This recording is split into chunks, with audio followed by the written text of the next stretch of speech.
632-point swing for the Dow Jones Industrial Average today. That's all we need to talk about. Scott Richter, fund manager at Fifth Third Asset Management, joining us now from Cleveland, Ohio, and Drew Kanaly, chairman of Kanaly Trust Company, joining us now from Houston. Drew and Scott, both thank you very much. Scott, Drew, do you agree with that? And do you think that today's action is maybe not, as Scott might suggest, not indicative of longer-term optimism now, and that this just might be one good day in what's going to be a painful 08?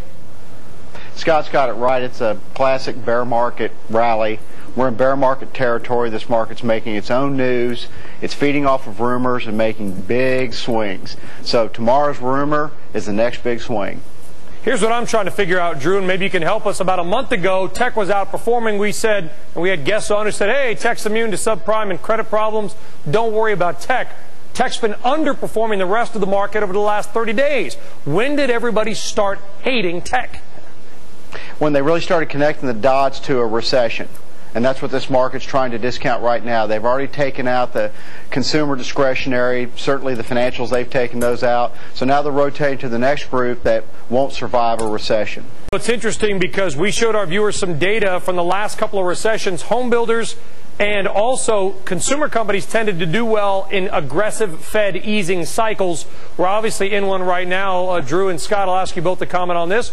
Will it be the same way? As bad as they're beaten up, are retailers and home builders, with the Fed cutting and expected to cut more, good bets here for longer-term investors? Drew first.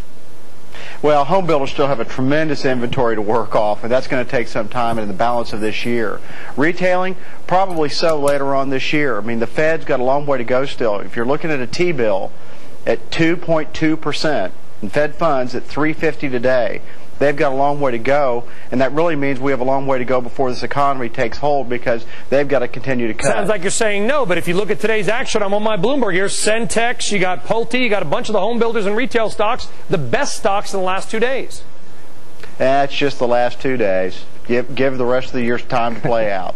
All right, Scott Richter and Drew Kanaly. You know what? I got to leave it here, guys. I appreciate it.